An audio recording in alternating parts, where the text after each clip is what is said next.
एक कौवा एक वन में रहा करता था। उसे कोई कष्ट नहीं था और वह अपने जीवन से पूरी तरह संतुष्ट था। एक दिन उड़ते हुए वह एक सरोवर के किनारे पहुंचा। वहां उसने एक उजले सफ़ेद हंस को तैरते हुए देखा। उसे देखकर वह सोचने लगा, यह हंस कितना सौभाग्यशाली है जो इतना सफ़ेद और सुंदर है। इधर मुझे देखो, मैं कितना काला और बदसूरत हूँ। ये हंस अवश्य इस दुनिया का सबसे खुश पक्षी होगा। यह कहकर वह हंस के पास गया और अपने मन की बात उसे बता दी। सुनकर हंस बोला, नहीं मित्र, वास्तव में ऐसा नहीं है। पहले मैं भी सोचा करता था कि मैं इस दुनिया का सबसे सुंदर पक्षी हूँ, इसलिए बहुत सुखी और खुश था। लेकिन एक दिन मैंने तोते को देखा जिसके पास 2 रंगों की अनोखी छटा है। उसके बाद से मुझे यकीन है कि वही दुनिया का सबसे सुंदर और खुश पक्षी है। हंस की बात सुनने के बाद कौवा तोते के पास गया और उससे पूछा कि क्या वह दुनिया का सबसे खुश पक्षी है। तोते ने उत्तर दिया, मैं बहुत ही खुशगवार जीवन व्यतीत कर रहा था जब तक मैंने मोर को नहीं देखा था,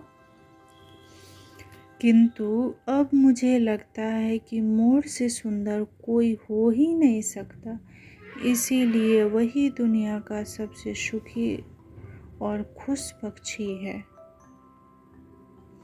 तोते ने कहा। फिर कौवा वहाँ से उड़कर मोर की खोज में निकला। उड़ते उड़ते वह एक चिड़ियाघर में पहुँचा। वहाँ उसने देखा कि मोर एक पिंजरे में बंद है और उसे देखने के लिए बहुत सारे लोग जमा हैं। सभी मोर की बहुत सराहना कर रहे थे। सबके जाने के बाद कौवा मोर के पास गया और उससे बोला, तुम कितनी सौभाग्यशाली हो जो तुम्हारी सुंदरता के कारण हर रोज हजारों लोग तुम्हें देखने आते हैं। मुझे तो लोग अपने आसपास भी फटकने नहीं देते और देखते ही भगा देते हैं। तुम इस दुनिया के सबसे खुश पक्षी हो ना। कौवे की बात सुनकर मोर उदास हो गया। वह बोला, मित्र, मुझे अपनी सुंदरता पर बड़ा गुमान था।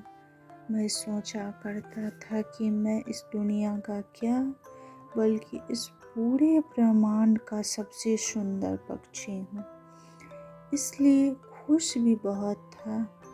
लेकिन मेरी यही सुंदरता मेरी शत्रु बन गई है और मैं इस चिड़ियाघर में बंद हूँ। यहाँ आने के बाद इस पूरे चिड़ियाघर का अच्छी तरह मुआयना करने के बाद मैं इस नतीजे पर पहुँचा हूँ कि कौवा ही एक ऐसा पक्षी है जो यहाँ कैद नहीं है। हम हमेशा दूसरों को देखकर व्यर्थ ही स्वयं की तुलना उनसे करने लगते हैं और दुखी हो जाते हैं। भगवान ने सबको अलग बनाया है और अलग गुण दिए हैं। हम उसका महत्व नहीं समझते और दुख के चक्र में फंस जाते हैं। इसलिए दूसरों के पास जो है उसे देखकर जलने के बजाय हमें हमारे पास जो है उसके साथ खुश रहना सीखना चाहिए। खुशी बाहर ढूंढने से नहीं मिलती, वह तो हमारे अंदर ही छुपी हुई होती है।